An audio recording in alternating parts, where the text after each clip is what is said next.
Good evening, everyone. All right, let's do our live stream chat here. All right, good evening, everyone, and welcome to Political Fixer Live. I'm your host this evening, Shauna Presley Vircher, the Political Fixer, and we have a lot of ground to cover. A lot of ground to cover. It's been a weird day. It's not often that you have a day where a sitting president just wanders out onto the roof of the White House. And that's not even like the top dozen craziest stories of the day. It's not even like top 10. These are crazy times we're living in, but we're going to get through some of this together. Let's go and do a rundown on what you're in store for on this episode of Political Fixer Live, because honestly, this time it was tough to choose. So let's talk about what is happening here. We have asked Democrats to do something, we have asked them to fight. And for some of them, at least, they're hearing us. Sometimes you have to run to stand your ground. So, we are going to talk about what is happening in Texas, why it matters to all of us across the country. And this is a story that I think you're really going to like. So, I'm excited about that one. Also, you wouldn't know it by actually watching the news, but this is a big election night in some parts of the country. There are elections happening right now, and a few of them I think you would be interested in. We're going to talk about who is running, why it matters, and how we can judge what's happening to kind of look into the future about the temperature of what's happening out there in the election space. We don't have a ton of elections between now and some of the big ones, the New Jersey governor's race and some other gubernatorial races, and then the midterms will be here before you know it. So we're going to take a look at some election results happening tonight live. We'll get the latest data for you when we get to that story, and we'll tell you what happens and why it matters to all of you. And first, however, I just sometimes the story gods giveth. Guess what? We're going back to the moon, Alice. We are going back to the moon. We have new lunar plans. We're going to talk about what this administration just announced with the moon. The story is just as delicious as it sounds. And then maybe, just maybe, we'll talk about why they're actually announcing it and what they're trying to distract from. So we'll have that lovely conversation. And of course, all of that is not nearly as much fun without all of you in the Political Fixer family, new and those that have been there with us since the beginning, showering us with all kinds of questions and comments and your poignant insights, and even more importantly, your sarcastic jabs. We live for all of it. So, Lo-Fi Junkie already jumping on it. Epstein Files. We will definitely do an Epstein File update. Good call, Epstein, Lo-Fi Junkie with the Epstein Files. We are going to talk about a number of things. So normally we do 3 chunky stories and kind of bleed some other news in. We've actually got a lot to cover tonight, so I can't wait to get all of your feedback. Also, we love all of the likes and the gifts.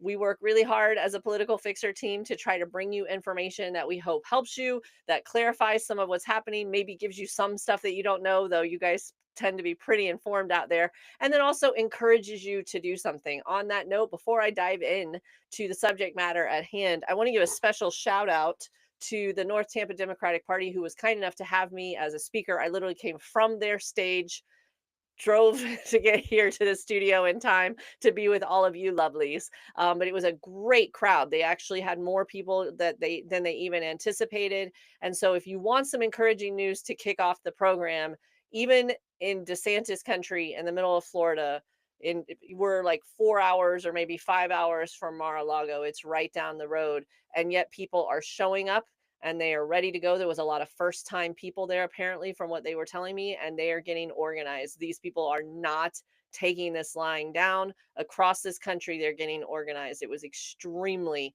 inspiring. So, hi to all of our Political Fixer family for sure. Let me pull up stuff. We've got our Political Fixer team members. We've got Sarah on, of course, with everything. She makes the show happen. And then we've got Jay Robot as well. So I'm going to be pulling up our producer stuff as well. I want to say hi to Professor Liberty Esquire. Square Foot Gardening for You. I think I saw Kathy coming on. We have so many. We have Bippity Boppity Boo on here. I love that name. Makes me so happy. So many people. So right now we're trying to see what we can. Last week, you guys blew past. I think we were at 80,000 likes and over 9,000 of you tuned in. Last week was crazy numbers. Those are election season numbers. So speaking of getting organized, you guys are getting organized as well. Bippity Boppity Boo is saying people need to camp out around Mar-a-Lago and the White House. There are usually constantly protests in that area, and they are starting to organize. But I'll tell you what's happening. In all seriousness here, I do think that the protests matter. I think they bother him, especially when he's trying to just, enjoy his quiet game of golf or let other people bribe him for crypto laws or whatever the case might be. He's just trying to do his life, guys. But also, they're starting to protest a lot and monitor things a lot outside of the ICE detention facility in the Everglades. So South Florida has been extremely active lately. I expect that to be more so. But no matter where you're tuning in from, all of you can get involved. And the point of all of tonight's programming is, yes, to inform you about what's going on. But I guess if we had to pick a theme for tonight, it's standing up to the bully because it's working. It is absolutely working. So with that in mind, okay, this is a fun one. Let's talk about the moon. Let's start out talking about the moon. You guys know we'll lead off with a little bit of brevity because I know some of the topics that we talk about are a little bit tough. I want to say hi to Inger as well. Apparently, Inger is doing a lot of gifting. Thank you so much, everyone. Okay. You guys may remember Sean Duffy fondly as MTV's real world Boston superstar. But since being named the Secretary of the Department of Transportation, the Secretary of Transportation, his reputation, Duffy's transportation has taken a little bit of a hit. There was the devastating midair collision between the helicopter and the passenger airplane, where we lost 67 lives in Washington, D.C., very early in his service there. There's the dysfunction in a number of airports, including Newark, where you've got flights that are being canceled and all kinds of delays. And right now, they've done a recent survey that less than 1% of all airports have a safe number of air traffic controllers on staff. So that's just what's been happening recently in the Department of Transportation. He's really been struggling. And with this type of job performance, there's really only one thing you can do with a guy like that who is consistently failing.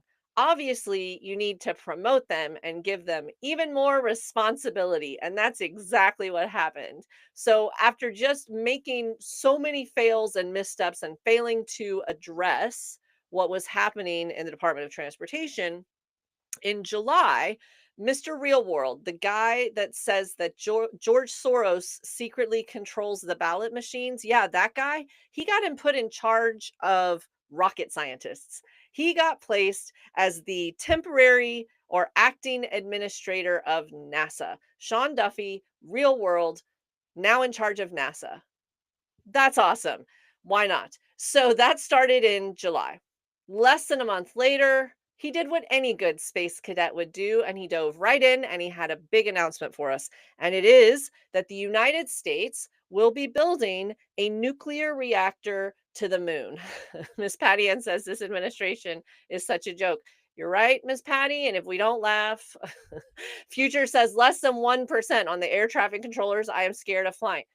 This is no joke. And it's like it's comically awful, but at the same time, the flight situation in Newark was so bad that Sean Duffy was standing there telling everyone, don't worry, don't worry, don't worry, while secretly redirecting his wife's flights so she wouldn't fly into Newark because he didn't think it was safe.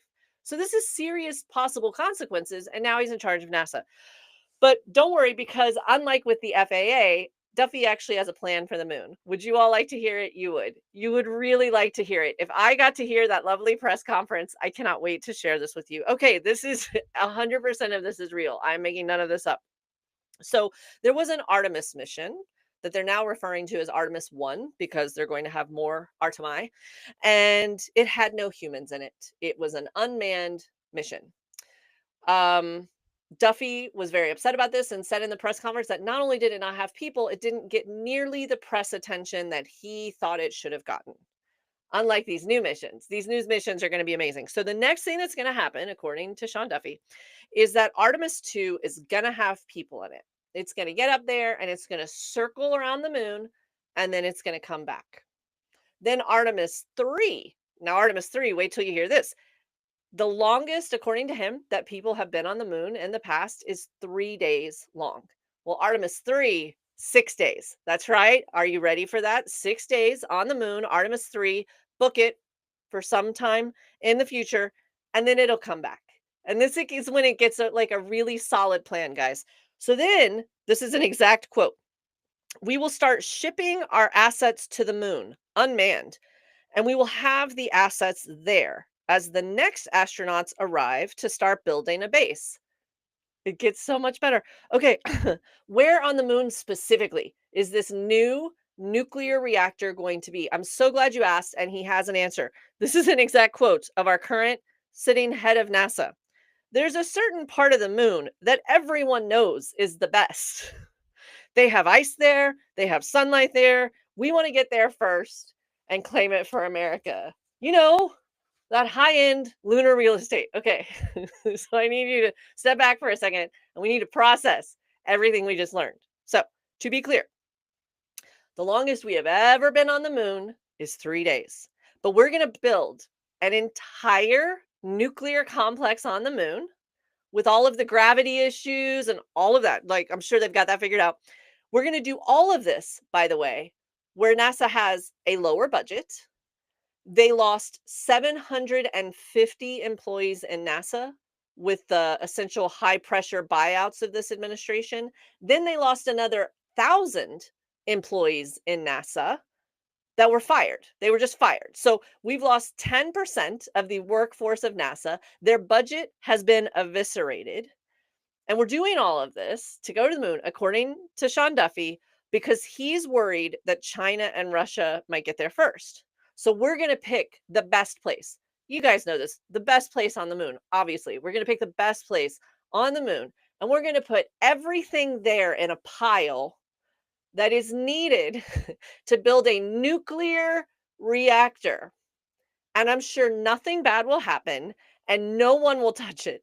Not Russia or China, who are competing with us in the space race. No one will touch it, guys. It'll be totally fine. And we're going to build this nuclear reactor with all of these back and forth missions to the moon in 5 years. According to Sean Duffy, 5 years. Inger's like, where are they going to get the money for all of this? Inger, there's no money on the moon. It's going to be fine. I'm teasing you. I'm teasing you. Dr. Nick says, be afraid, be very afraid. This is the same guy that when he was asked what he was going to do to fix the air traffic controller problem, he literally said that the problems caused in the FAA is because of wokeness and DEI. So you think that women and people of color are causing planes to come out of the sky and that George Soros secretly controls voting machines, even though Republicans won the last election, and you're going to lead the rocket scientists to this nuclear facility on the moon. How are you going to guard all of your nuclear stuff while you're not on the moon? I am like just picturing Sean Duffy Googling if guns work on the moon. Like Nev says they can go up there and stay there. Like, Jesus, take the rocket ship. Like, seriously, what is happening? This was a real press conference. Like, the guy from Real World wants to build a nuclear reactor on the moon. It's going to be fine, guys. It's going to be totally fine. Yeah. So Love to Dance says, I'm just a college sophomore, but even I know this is ridiculous. Jennifer Hawkins says, nothing could possibly go wrong. Someone says, take 47 with you. If they decided to build on the dark side of the moon. I mean, okay. So crazy story. To be clear, I do see a value in space exploration overall. I mean, I don't want to discount the brave men and women who give their careers to finding so many different materials and life-saving techniques and different science developments on space exploration. It is absolutely worthy. But to go up there and just build equivalent of a new monument to ourselves on the moon is just absolutely insane. And to not even say, "Oh, we're doing it to research cures for something." We don't do that anymore in this country, or we're doing it to try to advance some sort of satellite technology so we can provide free Wi-Fi for everyone. Like they've got nothing except we need to be building something bigger and faster, and we need to be there first, and we'll have the best place on the moon. Cool, guys. Absolutely cool. Um, so, insanitism is what Bonnie says, the newest religion. Now, it's possible that Duffy is just announcing this less than a new month into his new position because it just happens to be that he came up with this plan. It came to him in a vision, or they've been planning this for a long time and they're just now announcing it. Like, all of that could be true, could be coincidental, could be divine inspiration with lunar exploration. Who knows?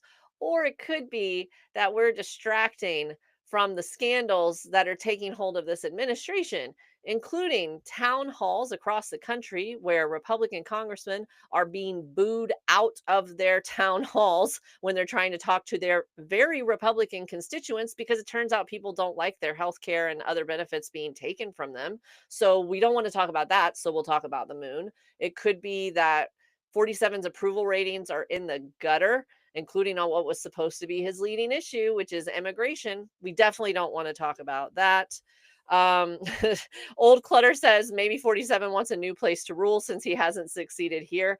Highly, highly possible. Again, like send him, Elon Musk, like don't stop there. Go to Mars. Like go for it. Leah asked a really great question. Do they not understand that the Earth needs the moon?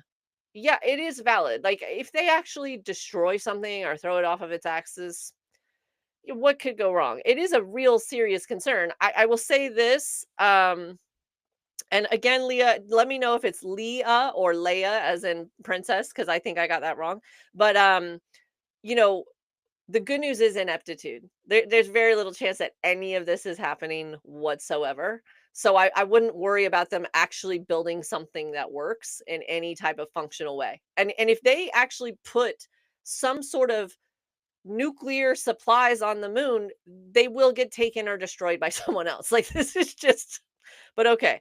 Kathy McGrath Walcott says, "Can we leave him on the moon to watch everything?" I do think it needs to be personally supervised. Professor Liberty Esquire says, "I keep thinking about the money we will call back through RICO and how we will use it." GI Joe says, "This whole administration is called the Funny Farm, and Donald McDonald is the leader." Um, you know, all of this could possibly be seen as a distraction. We're going to talk about from what in just a second, but I have to say, you guys are already crushing it tonight. We are only wrapping up our first segment, and we're already at 14,000 likes. Amazing. We have so much of our political fixer family on here. Thank you so much for being here. So let's guess what we think they're distracting from really. So, and again, it could be any of this, right? Good to see you, Renee. It's so good to see you. Um, it could be the fact, and Kelly's there, good to see you, that there was a new poll that came out. And I want to remind everyone that while you're about to see, I'm going to hold this up. It's an MSNBC broadcast, this poll. And yet, the owned by Jeff Bezos hasn't exactly tried to hide how biased they are towards this current administration. The Washington Post are the ones who did this poll. So these numbers have got to be bad. So the question was asked, do you believe that the Epstein files should be released? Democrats 90% said yes.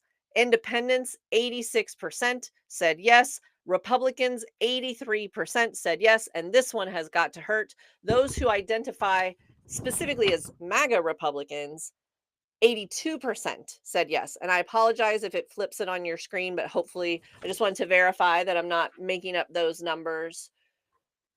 This isn't a staggeringly high number for anyone to agree on anything, especially on party lines, across party lines. This is not going away. How much is it not going away? Well, the House felt like it had to do something.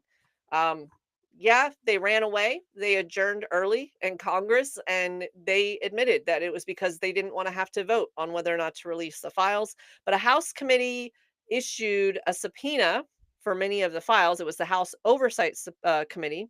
They subpoenaed the Justice Department just today. The subpoena was issued. And because MAGA got a MAGA, they couldn't let it stop there, right? So they are also seeking depositions, not with the victims, but with the Clintons. Okay, fine. They want a show, they want people talking about anything besides the fact that the more that CBS and local journalists and so many people do the work and do citizen journalists like yourselves on social media, the more we dig into this, the more it's not just bad for this current president, it is bad, bad. And it's also bringing up some very uncomfortable topics about what is happening with these women and girls, with the predators who are on the list, right? Now, we're going to talk more about these files as we move forward. I announced something on last week's show, and I actually have an update on that. I'm going to give you that quick update, and then we'll keep going on with the news. But on last week's show, for those of you that weren't able to join us, we announced last week that we were launching an initiative that we are calling Safety Over Secrets, which is an attempt to form a class action lawsuit on behalf of women and the caregiver of girls, particularly those, but not exclusively those, who have survived different forms of abuse. And that we are launching this class action effort to compel the Department of Justice to release the predators on that list. There is a foundation for this. I'm not an attorney, but we researched this thoroughly and we consulted with a number of attorneys from different parts of the country. And the bottom line is, common sense wise, we know if there's something that goes down in your neighborhood and there's, say, an active shooter, they don't wait for the trial to release the name and the photo of that person. They say, hey, this person is wanted in connection with this. Let us know if you see them. They are dangerous. This is something that happens in our country all the time. And yet, these are men that are known to have committed heinous crimes and they are being protected. And it is our stance that the privacy of those individuals is far outweighed by the public good of us knowing who they are, and also sending the very strong message that women and girls matter, that it matters when you treat people like this.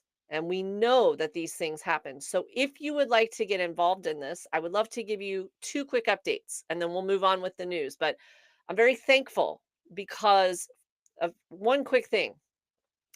Those of you who sent in from last week your stories and your emails, I have been completely underwater since announcing this on the air last week.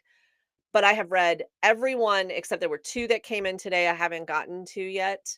And your bravery and willingness to share this stuff, and you do not have to share to participate in this, I wanna be clear, but I am humbled by it, I am inspired by it, and it, as much as I was excited to bring this to you last week, it lit even a stronger fire underneath me. So it was that fire that caused me to reach out to a pretty heavy hitting organization that I cannot announce yet, that we all know the name. They have a very well respected civil rights background in this country, and they have agreed to consider taking up this class action with us. Already, we are getting reinforcements. So if you want to offer signs of support, if you want to share your story privately or publicly, if you are a woman who works in a male dominated industry and need to know if there's a predator next to you, if you are raising young girls, if you just want to offer support to everyone else who is going through this or something similar, there is a place at the table for you. So I'm going to beg you to go to safetyoversecrets.com or .org. Both of them work. We want your voices here. We want to show that the victims matter and that bigger picture, women and girls in this country matter. And we are doing this in partnership with Equal Rights Now to try to get in the Constitution as equal citizens. And one day soon, my daughter will have the same rights as a firearm in this country. So that's another topic for another time. So we have so many people, and I want to thank, I don't want to embarrass her here, but Professor Liberty Esquire, who's on tonight, was one of the voices that I called first. And I was like, hey, is this crazy or is this something we can do to try to make a difference? Civil laws have been decided and moved forward throughout history in this country with this type of lawsuit. I think we can make a difference if we all stand up together.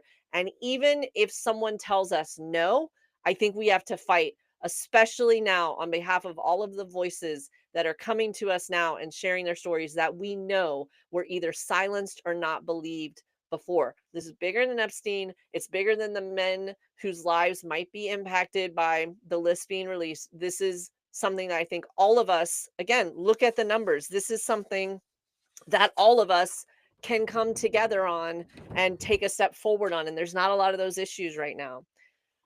I thank you all. Thank you for all of the support on that. I'm getting so much positivity. So safety over secrets. All right. I want to before I pivot to the next topic, while we're talking about women, and there's just been so much awful news concerning particularly, I mean everything, but women and young girls. I want to give you a positive news story. A positive news story. Um, the Gates Foundation just pledged another $2.5 billion dollars specifically to women's health initiatives. Hello, Divine AF Girl. Just saw you join us. That's awesome. So this is a major milestone for us. We've talked about this a little bit on the show about why we talk about equal rights for women. And a lot of times we talk about like reproductive care and workplace salaries and environment. And all of those are very important. But what you might not realize is that because we essentially do not have equal rights at all in this country, there's nothing that says that we have to get treated the same in other areas of healthcare. So, like if they have a drug that's a new thing that they're testing and maybe approving, they don't have to specifically see if it impacts women differently. They don't have to fund our diseases. They don't have to look into certain things that cause mortality in childbirth. Like there's so many things that they can just ignore, and it's been ignored.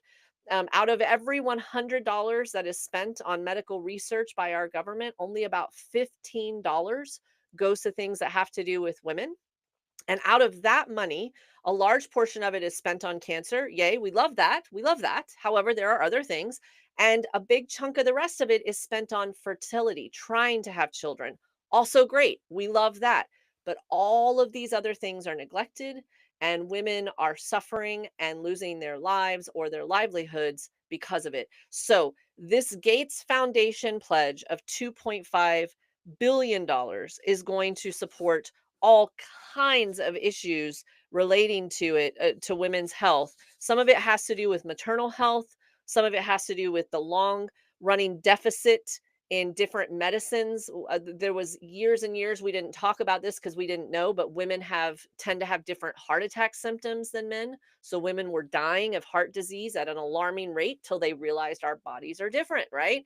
So if you are a woman, you might not realize that certain things would impact you differently, and medicine's not set up for us. And if you're someone who's not a woman but have women in your life that care about, you care about as humans, this is a big positive step. And the fact that they're pledging the money is great, but I think it's almost equally important that someone with the credibility in the space like the Gates Foundation is stepping up and saying, no, this is important, and we publicly want everyone to know about this disparity, about the problems. So educating the public, I think, is also important. So a positive story with women, sometimes hard to find in these crazy times.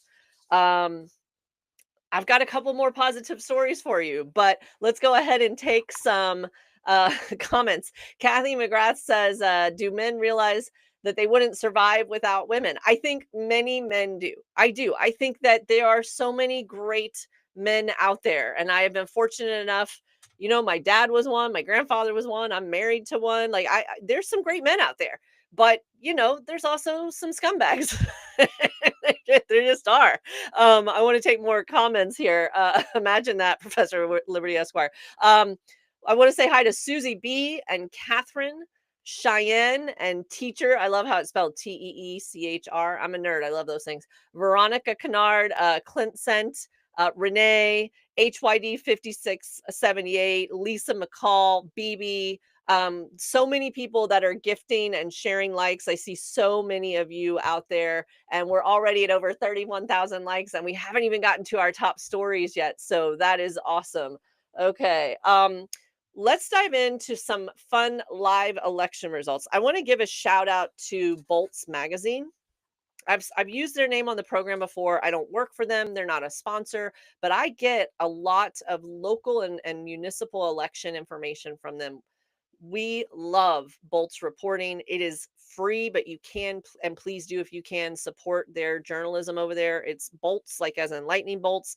And they are constantly providing just so much, not just information, but context. So when I read one of their pieces, I suddenly care about this race that I had not heard of 5 minutes ago. And they make it to where you can understand it and have context, even if you're not from that part of the country, or even if you don't normally follow politics. So we are using Bolt's research tonight because there are a number of different races that are happening in the country tonight. And we're going to talk about three of them really fast. And I'm going to tell you what they are, who's running, and why you should care. So we're going to start out in Detroit. I do not know a ton about Detroit politics. I've worked on a little bit of juvenile justice legislation there, but not a lot. But apparently, even though Detroit is a very strong blue Democratic city, there's some looking out for a Republican, James Craig, who is a former police chief, and he ran for governor and he didn't win, but he has name recognition. He has name recognition that's stronger than you normally get as a mayor, right? It's because you ran for governor and the news covers that more. So people are worried that James Craig might have a shot at mayor, even though he's a Republican and it's a blue city. Because on the ballot, I just want to make sure I get it. Yes, it's considered a nonpartisan race. And so you might not know what his values are. And the top two people, the top two vote getters, they move on regardless of party. So we're keeping an eye out for him. Why? Just because he's a Republican? No, that's not what we're saying. The reason is, how did he get famous? And it wasn't for running for governor. He got Fox News famous because during the Black Lives Matter protests, he was proudly going on the air and bragging about the violent use of force against protesters. He also had his police department get sued for excessive use of force a number of times. So that's who we're dealing with here. I do not know much about the other candidates, but I am keeping an eye on James Craig to see how he's doing. So I'm going to pull up the results here so you can get them with me. We have 53% of the vote in on Detroit right now. And right now, the race has been called. This is exciting. It wasn't called by the time I was on the air before. The winner of the lead vote getter, because I think the two, they'll go off in the general. The lead vote getter was Mary Sheffield. She got 24,600 and something votes, about 54% of the vote. And the second place person was Solomon Kinloch, who got around 17% of the vote. So congratulations to both of you. If you guys are wondering, James Craig, with his statewide notoriety and beating up on protesters, got less than 3,000 votes. You love to see it, guys. You love to see it. Okay, so if you're in Detroit, good job. First of all, if you voted, I wish more of you had, but we get how that is with municipal races. But for the rest of us, what does this mean? Why should we care? Well, this trend of beating up on people, and they have it coming, and the only way to solve any of our problems is by beating up on usually a marginalized community. Are we starting to see that trend finally get some pushback? And, had this gone the other way, I'd be concerned. If somewhere like Detroit is embracing those types of tactics with the makeup of Detroit, I would be concerned. Thankfully, he got shellacked. Less than 3,000 votes. I mean, we don't have them all in. It's 53, but the race has been called. So, yay, love that. So, Lexi says, I'll take any win. Kathy says, go Detroit. I see some cheering here. Yeah, let's give them their props. Yay, Detroit, for showing up and doing that. Let's talk about a couple of more. I'm going to give you the results. We'll have the results of one. One of them we won't have yet because they're West Coast, but I'll give you something to watch. Okay, let's go now from blue Detroit. Let's go to Kansas. Let's talk about Kansas. We're going to talk about Topeka. Topeka had their mayor retire. So this is a wide open primary to see who is going to replace the retiring mayor in Topeka. Now, some of you might not remember this, or you maybe didn't follow it the first time, but Kansas is kind of an anomaly because very conservative in some ways, and yet they protected a woman's right to choose with a ballot initiative. So they're very much like, yeah, we're conservative, but also don't mess with us, okay? So it's a very interesting state with Kansas, is what I have learned. And so anything can happen. And with the Topeka mayor's race, the person that we are watching out for is the in this mayor's race. Let me see what we're looking at here. We're seeing who will come to the general election. It looks like it's the top two are going to go. And the guy that we're looking out for, our notorious figure here, is a real estate developer named Henry McClure. He has amplified white nationalist views and calls it all in good fun. And he has been drawing support from state level MAGA politicians. So is the fun-loving racist, is he going to become the next mayor of Topeka? And is he going to advance? So we have the results of the race. It has been called. We've just been learned. Now the lead person here is Spencer Duncan. Spencer Duncan has been called as the top of the two candidates that will advance. I do not know him, but congratulations to you, sir, with 60% of the vote. But I got news for you folks. Henry McClure, Mr. I love racism for fun, he did make it. He's the second candidate. He got 14% of the vote. Now he only got around 1,000 votes, but that was enough because I'm sure people didn't know. So if you have social media that reaches Topeka, if you have relatives in Kansas that might know some people, this is kind of important. So let's keep an eye on this mayor's race. The primary has just been decided just a few minutes ago. And let's do some research of Mr. Henry McClure, and let's make sure that Topeka is aware of who he is, and let's make sure that Mr. Spencer Duncan is in line with our values and do what we can. Um, so yeah, Marlene's asking, how is this America? We've got Veronica saying, dang, like, yeah, right. But it's not over. He's in the race, but it's not over. And again, the other person got 60%, he got 14%, but anything can happen in a general election. So this gives us a bit of homework. So you want to do something that can make a difference. You could record a video, tag Topeka in it. You could share social media posts. You could reach out to people and start like a text chain. This is something that it's doable. So do your own research. I do not know this other gentleman. Spencer Duncan is the person that we presumably would be rooting for, but I make no assumptions. But we know Henry McClure and that guy's number, right? We know that number. So let's see what we can do there. Okay. So decent results, mixed results. Okay. Let me give you one more to look up when we're done, and then we'll pivot to our next topic. We'll take some more user comments and questions, and we'll pivot to our next topic. Okay, the one I want you to look at next, that you're gonna have to look at after the show because it's West Coast, Seattle. Pretty progressive area, but there's a story I want to share briefly about a city attorney that is more on the conservative side. But the problem that I have is not being more conservative than someone else. We all have different views. But apparently, she's been targeting people with this so called war on drugs. And what do I mean by that? So there is a city attorney named Ann Davison, Davison, Ann Davison. And the city attorney announced this program called the SODA Zone, SODA, cute. And it stands for Stay Out of Drug Area.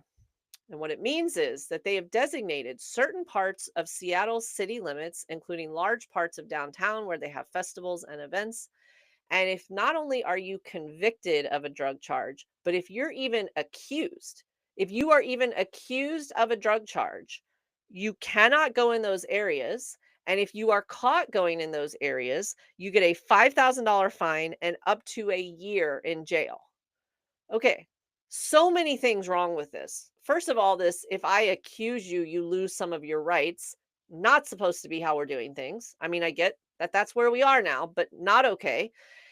Secondly, what if you're an addict and you're trying to go somewhere with your family? Now your problem is 10 times worse. So rather than getting you care, rather than funding support, right? Like, then you're banishing them from parts of their own city, from being able to go places with their family and friends. That is not helpful.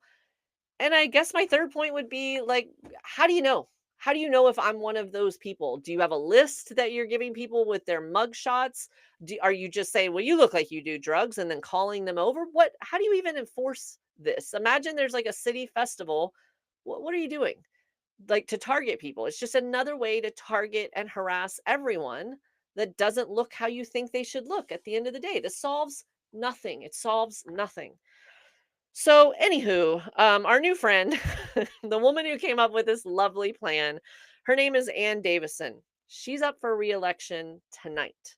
She is up for re-election tonight in Seattle. So if you are so inclined and you're either a night owl or you want to watch something exciting and look it up with your morning coffee tomorrow when you get up, do me a favor, gang, and keep an eye out for the race tomorrow. Tonight with Seattle. Look at the results. I want to look here and see, just as with the others, this is a primary. So we're looking to see who the top two vote getters are. And the top two vote getters, regardless of party, will move on to the general. So let's wrap this up and then we'll move on to some comments and questions and our top story for the evening. So here's the thing, these elections are important. The good news is when you have a local election like this, and again, this is why I love good journalism. Good journalism makes you care about things you didn't even know about before you started the story, right? It's just amazing. We talk about how media is failing, but journalists are just stepping it up. So well done. And again, shout out to Bolts Magazine. But the other thing here is we're watching for trends. And what we're seeing is some good, some negative. I'm not just saying about the results. We're seeing that the results are going largely where people are kind of rejecting, by and large, the extremist candidates, thank goodness. And that seems to be a trend, not just tonight, but across the country. And we need to continue with that trend and point out that extremism. But the disturbing trend to me that's negative is still really, really, really low turnout. And so I would ask you guys for homework in your own communities, whether that be your personal community, whether it be your friends and family, or your online community. Some homework that you could do to make a difference is anytime there's anything positive as far as an election result, I think it's really important that we consciously amplify that. It's really easy to focus on all of the awful, and it's important, and we need to call it out, and we need to hold people accountable. We need to try to change it. All of those things are true. But if I could ask one additional bit of homework to give all of you, it's that we also try to amplify when something goes right, when there's a success story, when a law, no matter how big or small, makes a positive impact, when someone does the right thing, when an election turns out the way we hope. Because there's a lot of people watching that feel like it'll never get better, that no matter what will never make a difference, and they need to see that actually their vote really matters. And actually, in an election like this, it matters even more. I mean, you're just talking about a few thousand votes, and you can change the course of history of where you live for several years or longer, right? So that leads to my second thing, which is don't sleep on locals. Don't sleep on the local elections. Don't just go with what your newspaper says or your local news. A lot of them have been purchased by people that don't have our best interests at heart. I love them. Some of them are great, but some of them now are not. So don't just blindly follow it. Like, try to research who they are and then share your work with the class, right? If you can, post if you feel comfortable what you find out about those local candidates, because they absolutely matter. Warrior Human says thank you, Warrior Human, for whatever fight you do, because man, I just admire fight right now. Okay. Marlene is asking, is the top story Diddler on the Roof hilarious? And sadly, no. Like, we'll talk a little bit about that, right? Square Foot Gardening for You wanted to ask about the other story we're talking about briefly with what the lunar moon story could be distracting from. We went past this really fast, but there are a lot of Congress people that are feeling like they have to have town halls during this recess, or some of them scheduled it ahead of time before the recess, and now they're kind of stuck, right? Um, and it's not going well. Even when they're trying to limit who's in the audience, even when they're trying to pre-screen questions, it is not going well. And so they're starting to see this pushback against the big awful bill and everything like that. Now, Square Foot Gardening for You asked a great question. If they're hesitant to have town halls now, what the heck are they going to do during the campaign? And that is a great segue into our next segment that I will hold for just a second. Warrior Human says 6 miles out of Austin, they put let's see. Oh, they put hand local vote boxes and put fake votes in. I mean, yeah. Any trick, like basically to prep for the next election season, we need to all just watch every episode of Roadrunner and Coyote because they're just going to try anything that they see, right? Um, Veronica saying that saw some videos. I'm assuming you mean of the town halls. They've been brutal. Yes. Love the people that go and speak up, by the way. It always gets me when you have just regular people that are standing up for other people. It's hard no matter what. to speak up for people. No matter how many years I'm in this business, I feel this huge responsibility, and I don't want to mess it up on behalf of other people. So when I go advocate for another group, I still get nervous. But if you're a regular person just trying to speak up when they've got their hands shaking and they wrote down what they're thinking, I mean, that is a hero right there. That is just a hero right there. Um, so Nebraska was awesome. Um, but yeah, just so many great things. All right, so you guys, we've got other stuff to talk about for sure. It's amazing how fast the time flies. I want to give you your top story, and then we're going to leave some more time open for comments and questions for sure. We're already at over 47,000 likes, which is amazing. We haven't even hit our top story yet. For those of you just joining us, you have stumbled into Political Fixer Live and possibly the best group of people online that you will ever want to meet. I am sometimes jealous that I don't get to participate as much in the back and forth conversations that you all have on the comments. Now, if you missed anything, don't worry. We are also on YouTube, and it will be saved on YouTube. Just go to Political Fixer on YouTube and you can catch something you missed or take a clip or jot down some notes or anything like that. And we want to hear from you. If you want us to come to your area and train or do a presentation or have an event, we've got some really fun stuff planned for the fall, and we'd love to include your communities. So just go to politicalfixer.com. You can go to the contact us page. We have real humans, warrior humans, just teasing you, that are here, that are ready to answer your questions and things. And we're going to try to hit as many of you as we can between now and the next election, or until they haul me off and throw me somewhere. So, whatever comes first. So, we do want to go to as many of your communities as possible, and we are going to start touring this fall. So, I'm very, very excited about that. And Warrior Humans in Texas, I'm a Texan. I'm from Sally Houston. Go Lamar Cougs. So now Shirley's asking if I can get to Alaska. If somebody wants to cover my travel, I would love to get to Alaska. It looks amazing. So come on, sponsors, let's see what we can do. Let's make Alaska happen. But we are going to be going to red states and to blue states. We're going to do as much as we can. We've got so many other things that are coming, and a lot of that, again, largely thanks to all of you with your ideas and suggestions. And we're going to continue to update you as more of this stuff gets publicly made, to where we can share it with you. Now, let's talk about, speaking of Texas, and I'm not just saying this because I am a Texan and because I have a deep love for fighting and for Beyonce. Um, Texas standing up. For those of you that have not been following, let me give you the quick lowdown. It was Sicily, 1935. Just kidding. Golden Girls reference. Okay. So, what is happening in Texas? So, several weeks ago, the dude in the Oval says, "Could you find me 5 congressional seats in Texas?" Says it publicly, because why not? When you've called people in Georgia and asked them to find you several thousand votes, then and you did it without consequence, essentially, then what do you care? You're just publicly criming in front of everyone to see right now. It's fine. It's totally fine. Anyway, so he says, "Can you find me 5 congressional seats?" Now let's pause for a second and let's discuss how that's actually amazing. Even in his narcissistic, weird, I don't take in any reality that I do not like brain, he knows they're losing. Let's enjoy that for just a second. You don't need to go ask somebody for more congressional seats if you think you've got it, right? So, somewhere in the recesses of his weird, disgusting brain, he knows that they are in danger of losing.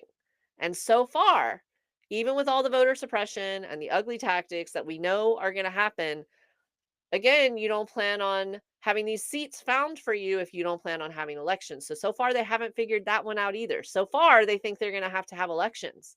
All really good stuff. I mean, terrible that it happens. But if you look at it from a how are we doing, winning or losing at this very weird war for democracy that we're in, that is a great sign for us that he's out begging for seats.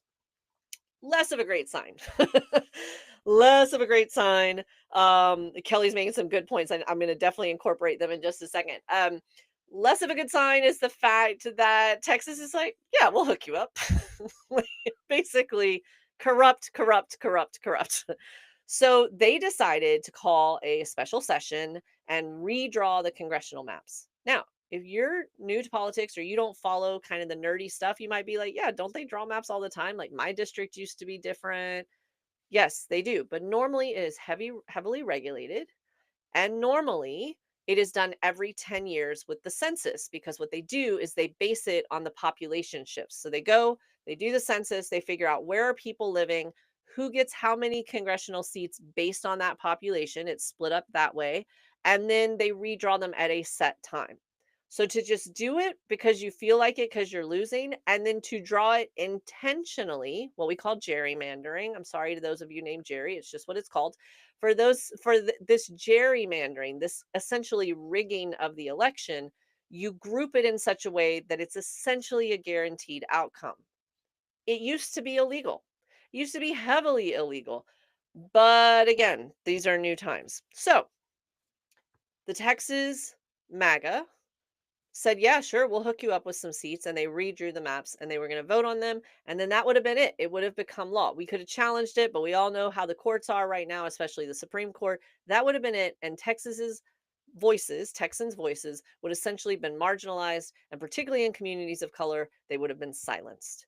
So Texas is red. Didn't used to be when I was there. I had Ann Richards. Anyway, why can't we go back to that? But you know, now it's pretty red and they don't have the votes to stop it on the Democratic side. So they can't vote against it. But there is a rule that you can't vote at all if not enough people show up. If you don't have enough people to show up to vote at all, then you can't hold the vote. It's called having a quorum. Okay? So, what did our Texas Democrats do in the state legislature? They're like, fine, if you won't listen to us, they held town halls. I need to stop for a second. They tried to do it the right way. They tried to leverage the tools of democracy that they had. They had public comments in person and online.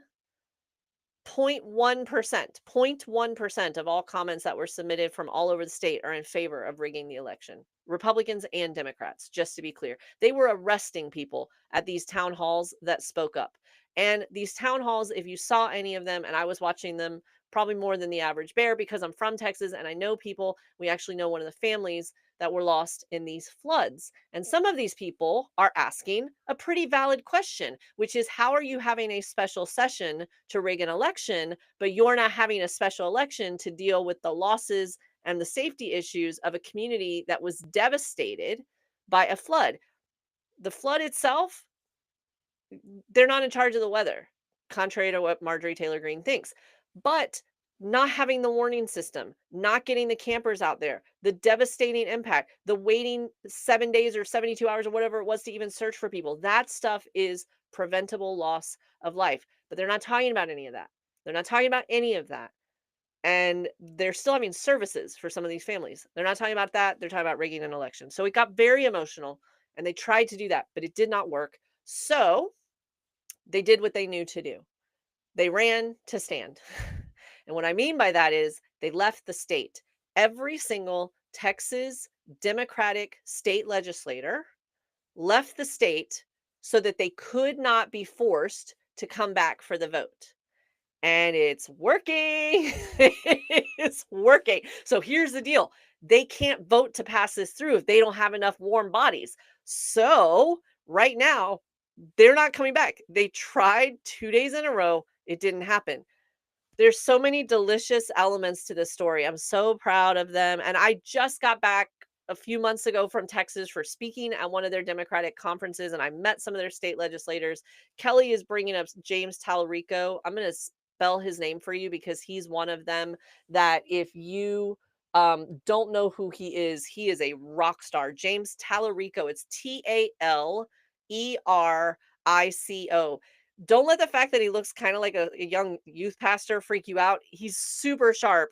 And then I'm going to ask Sarah, actually. Sarah, will you remind me of the really amazing legislator that we met in Texas? I want to give a shout out to her as well because she was fantastic when we met her. So support your Texas legislators as you can. However, here's more to this story.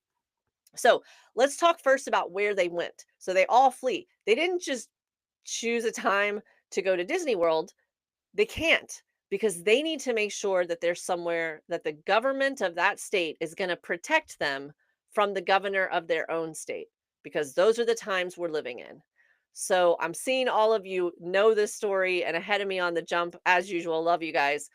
JB Pritzker, how much do we love that man? The governor of Illinois not only said, come here, but he said, I will protect you. He has been at the press conferences. He's been standing up to democracy. And what made less news, but I think is equally as important, is that the Democratic governors recently had a conference of their own. And if you've noticed some swagger in some of these governors later, that's even more than usual. Hochul, Pritzker, there's so many Democratic governors that are like, oh no, we're doing this, right? They just got out of a meeting where, from what I hear behind the scenes with my sources, this was not let's cry about 2024. This was, how are we going to fight now in 2025 and 2026? And they were hyping each other up. They came back to fight, right? So yay. So Queen Bee asked a great question. Where are the people of Texas and why are they not protesting? So they were. Tens of thousands of people showed up in Austin to protest this the first time, and some of them weren't let in at all, and some of them, when they were saying things that they didn't like, they were being hauled off. They have been protesting. But here's the thing about what's going on. That all happened, but arresting protesters, that's old news. The media really didn't cover it except for locally. It wasn't until these legislators did something dramatic and left the state, then it started getting national coverage. And that's kind of the beauty of this, is not only are they causing this to stop, they are stopping the rigging of all of our congressional races right now, right? Not only are they doing that for now, but they're also getting people to talk about it. They're raising awareness on the issue. It's amazing. So okay, more to the soap opera. I don't know if any of you are old enough to remember Dallas, the soap opera. Loved me some JR. Okay, so more to this story. So they leave. Governor Pritzker says, come here, come to Illinois. We got you. Stands up for them. I love that man. He's so great. Love Catherine for all of this gifts and support that I'm seeing. And then the governor of the state of Texas, Greg Abbott, and the state attorney of the state of Texas, Ken Paxton, issued civil arrest warrants for all of the legislators that left. And they said, you have to come back or you're going to jail. Apparently, let me just savor this for just a second. First of all, this is Texas, and it does not matter what age you are or how you came up. One thing we have in common, being from Texas, we do not like to be told what to do. We do not. So you know how this goes, right? Anytime you're trying to pull off a heist of any kind, you always got those people that are like nervous and like, I don't know, should we do it? Maybe we should go back. He's being reasonable, guys. Maybe we shouldn't do this and we should just go back. There's always those people. You know that there are. And it was happening with this one. But when they said, we're going to arrest you, that changed. It changed. So their exact words were, come and take it. Their exact words to the governor of their state were, come and take it. The press conference, longer. Why? Because they actually have attorneys who know the law that are many of these legislators. And they're like, hey, you can't come get us here. You absolutely cannot come get us here. We are totally safe. You cannot arrest us outside of state lines. You actually have no grounds for arresting us at all, because it's legal for us to break quorum, for us to leave in an unscheduled way from a session. That's not illegal. So they went back to their drawing board and they're like, dang, you're right. Breaking a quorum isn't a crime. So then they're like, bribery charges. So then the governor and the state attorney said, we're going to charge you with bribery, because how do we know you didn't take bribes to not want to rig elections? My mind hurts, but follow me a little bit longer, gang. Follow me a little bit longer. Okay, so he's now trying to do criminal charges and all this other stuff. They're still like, no, we're not coming back. He gave them until Friday. What happens on Friday? Now he's really, really upset. So if they don't come back by Friday, because keep in mind, there's a ticking clock. The session is a set time. They can run out the clock on this issue, and then he can't rig this election. And so he said, if you do not come back, then I will just vacate all your seats. I'll empty all of them, and I will say that every single one of you is up for reelection. Can he do this? I don't know. But again, let's look for the silver lining here together, folks. The fact that he's already kind of reach out for more desperate things shows that what they're doing is not working. They tried bullying the constituents and silencing them. It didn't work. They tried bullying the legislators and being like, you can't do anything. You're outnumbered. It didn't work. It backfired. And then they tried threatening them with arrest. That didn't work. It just strengthened their resolve. Square foot guttering for you says, well, kiss my grits. At 100%. 100%. Queen Bee says there should be more outrage in Texas and more people need to protest. I think most people don't know what's going on. The Tampa Tribune has been doing an amazing job of reporting this from what I can see, but it is not something that a lot of people follow or understand. Kendall says outrage in Texas is overdue. I would have thought the power grid not working might have been a reason, but um, Shelly says, can't they just vote on it then in the regular session? So, yes. And in fact, years ago, something similar happened with a voter suppression law. And that's exactly what happened. They protested it during the session, they left the state. Then by the time they came back, it was voted on again. But let me tell you why it's important that they try to stall. Not the media attention, having all of us see them stand up for us, raising awareness on a key issue, all of that stuff that we've talked about, very important. But there's something else, and it comes directly from that governor's meeting that I mentioned to you earlier. A number of governors have not only decided, but publicly stated, and this is Governor Hochul. I gotta say, I was pleasantly surprised. Like, go, Kathy. Um, so she said that this is a quote, I don't have it in front of me ish, but she said she's no longer going to fight with one hand tied behind her back. She's not doing it. And if they're going to change the maps, then New York is going to change the maps. And Gavin Newsom said, guess what? California's got more than 5 seats we can give up here. We'll change our maps. Illinois is like, I'm in it. Let's change our maps, right? So is this the right thing to do? That's a discussion I would like to pose to all of you. But what I'll say as we're going into that conversation is that this is a fight for democracy. And a very easy way to prevent all of this would be to just pass a federal law across the country that outlaws gerrymandering in a very real, very specific way so that no one can play these games. And in 2021, just 4 years ago, that law was introduced and it was actually voted on, an anti gerrymandering law. And just in case you're curious, every Democrat voted to stop gerrymandering and every Republican voted against it. So that's where we are. Now, is it going to be introduced again? Yeah, maybe. In fact, if I went a little bit long on this story, but one more bit of gossip, and then I got another little tidbit for you on this. But one of the Republican congressmen, forgive me, I don't have his name in front of me, but he went on the air today as a Republican, is like, I'm introducing into Congress as a Republican that this gerrymandering has to stop. Well, yeah, dude, you're in New York.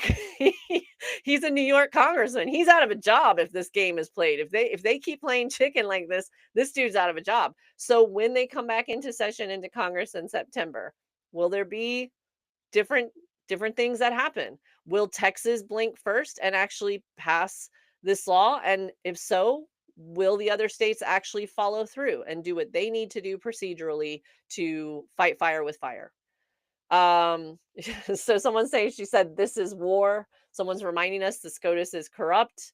She did say this is war, and you're right. I cheered the same way. That was a great thing. You're talking about Governor Hochul during her press conference.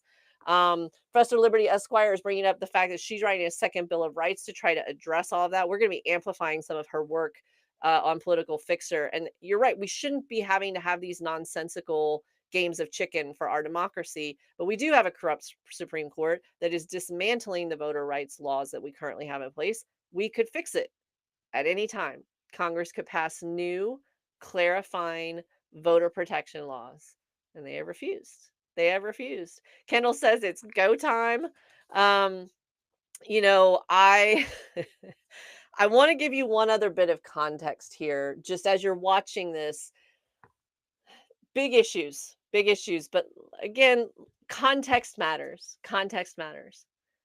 I want to leave you with this one story, then we'll take some comments as we wrap for tonight, but just related to this Texas story. We are talking about issuing civil arrest warrants for elected officials of office because they are refusing to violate codes of ethics and violate the will of the voters with you as your co conspirator. Like, just for some context here. But it gets even grosser.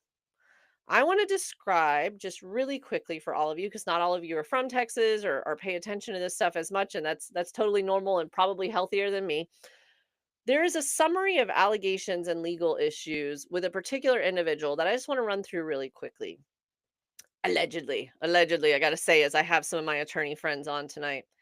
2015 to 2024, this person allegedly committed multiple felony security frauds, and they only got the charges released after having to take ethics training and pay over $250,000 in restitution.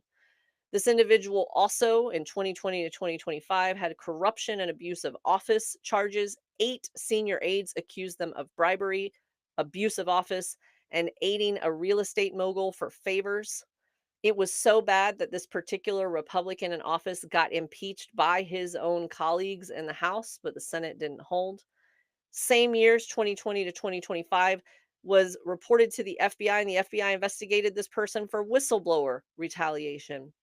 And he was found to be liable for that, but only civilly so. And he was ordered to pay almost $7 million in restitution for abusing and threatening whistleblowers.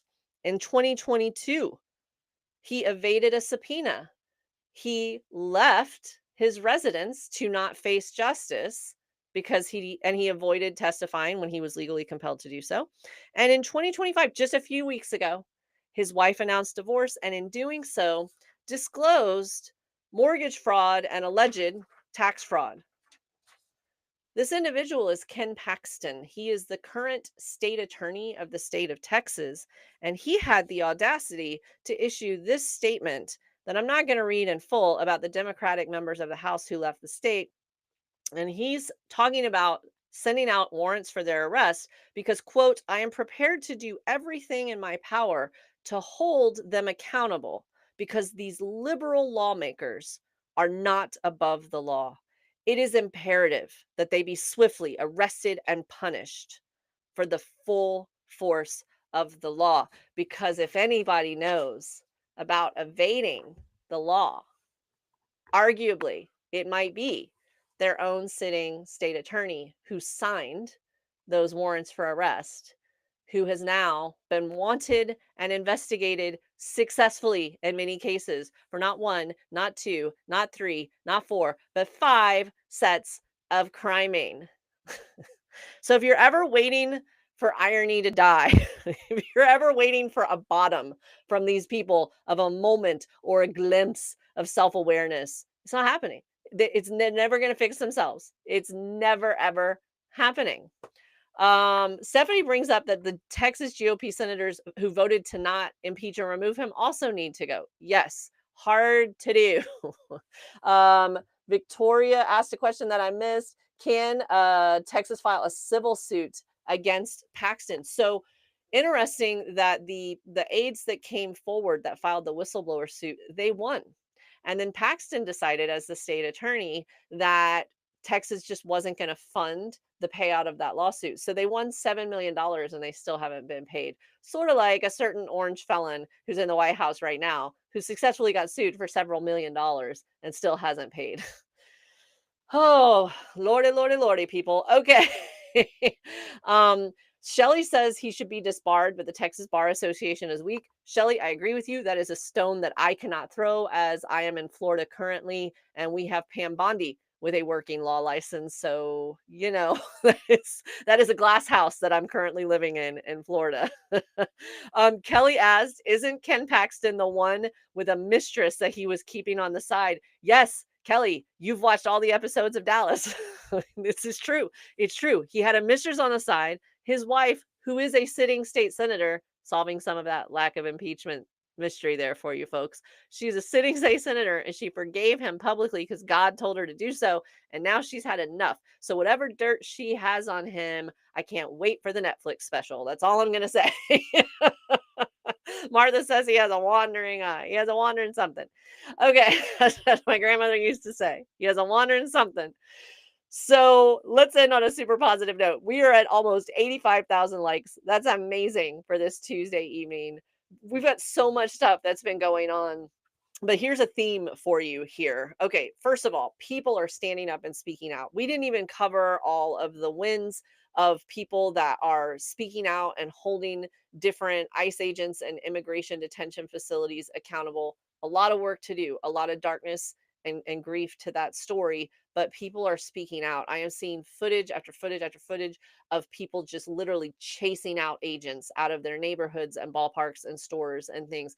We are seeing people speaking out in town halls. We're seeing legislators stand up even when they are completely outnumbered and they are threatened. We are seeing people stand up and speak out as far as leaving organizations that they find to be not to their ethical standards. We have this exodus from the Washington Post. I think over 300 people now with everyone have left the Washington Post, but check my numbers there. It is a huge number, but some of their more talented writers, political cartoonists, like so many people are saying, no, I'm not doing this. We have people who have disappointed. We have people that have fallen for the Lucy Charlie Brown football. This time, if I just give in to the bully, he'll leave me alone, right? Um, we do have some of the downside, but the tide is shifting. And how do we know the tide is shifting? Because he's begging for his colleagues to save him and rig the election. That's how we know. We know anyway from all the work that all of you are doing and all the content that you're putting out there and the organizing that you're already doing. But it's really nice to see that actually you've got him running scared. You've got him running scared. How far is he running? To the roof.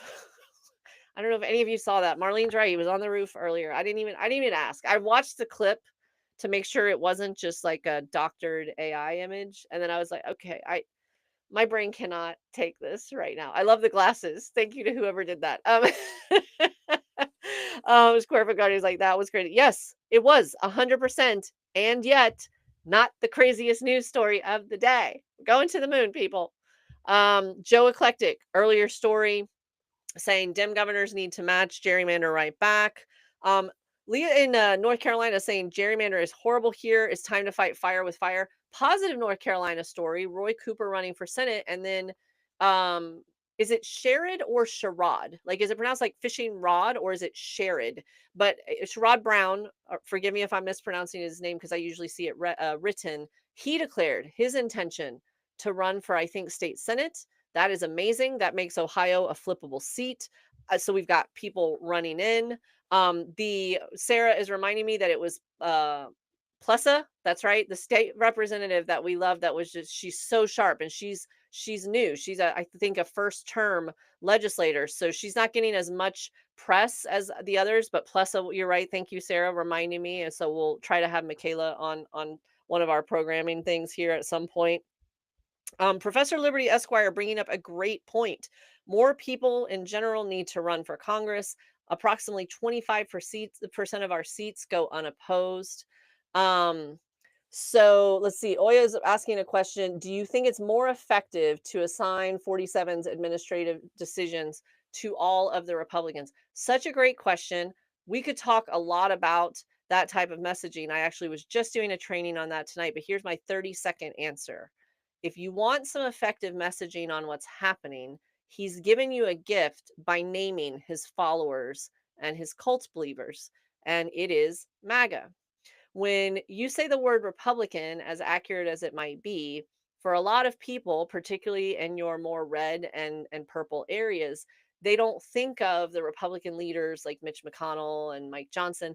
When you say something that might be derogatory to them against Republicans, they think of their dad or that nice guy that they met at school or a cousin or someone in their life that might be Republican, even if they themselves are not. So, my recommendation is, should we yoke all of this terrible behavior and all of his decisions on the people enabling him?